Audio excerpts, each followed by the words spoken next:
What's up, everybody? Welcome back to Mountain Biking 101. I am XS Ambassador and your host, Mark Matthews.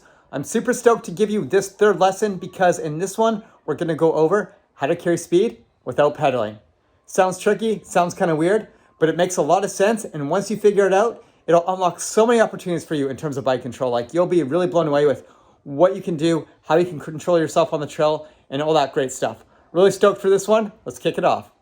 I'm here at the local bike park and skate park, and this is a very popular place to come and ride, especially for beginners. And that's because we have a place like this that has a pump track, and pump tracks are awesome because they really help you work on your foundation skills like weight shifting and pumping. All these things are gonna help you carry your speed through the trail, and you're essentially gonna make it down the hill with way less effort. You won't need to pedal to carry your speed, and that's gonna save tons of energy.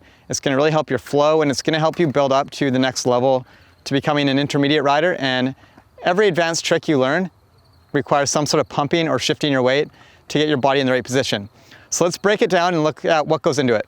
I'm on my dirt jump bike for this demonstration because it's a hardtail, there's no suspension at the back, and the fork is very stiff. Pretty much the only time it moves is on big jumps when I really need it to move. The reason my bike is set up this way is so there is no suspension between me and the ground 99% of the time. The reason I want this is so I can carry speed as effectively as possible without losing momentum. If I pump and there's nothing moving between me and the ground, then I'm using my energy the best way possible. Think about it like a swing set. So if you're sitting on a swing set, you can't just sit there with your legs dangling. You really need to get your legs moving to pump you and give you speed. And that's what's happening on the bike. I'm really using my legs to pump me and carry momentum over every roller and every natural feature that's gonna give me any potential amount of speed.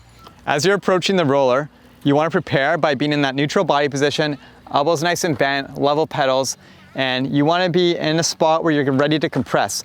So get ready for it preload. As you come up it, you want to expand your body, get nice and high, and then coming down the backside, you want to preload again and pump. So you're basically going back, forward, back. That will give you the speed you need, and it'll help you really carry your speed through the whole way. Shift your weight up and back as you approach the roller. Open up so you have room to compress and pump through the line. Your knees and elbows are a constant spring of energy that power you through the rollers, and with proper technique, zero pedaling will be required. When you're pumping correctly, the only thing that should stop you from moving is fatigue. Pedaling would actually slow you down in this scenario because pumping is a much more effective way to carry speed over rollers or any uneven trail surface. Pump tracks are great, but they can get a little busy. So let's go to the trail and translate these skills to a little more practical environment we'll use every day when we're out riding. This section of trail mirrors that of a pump track. It's quite flat, yet it's rolly and has natural bank corners that allow you to carry speed through proper pumping and weight shifting technique. Watch as I expand and compress to pump myself through these turns.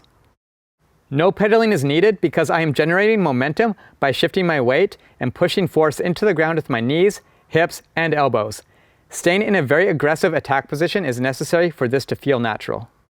Starting out in the pump track and then bringing it over to the trail is a great way to learn these pumping skills because you have a nice controlled environment and then you take it into a real life scenario on your mountain bike.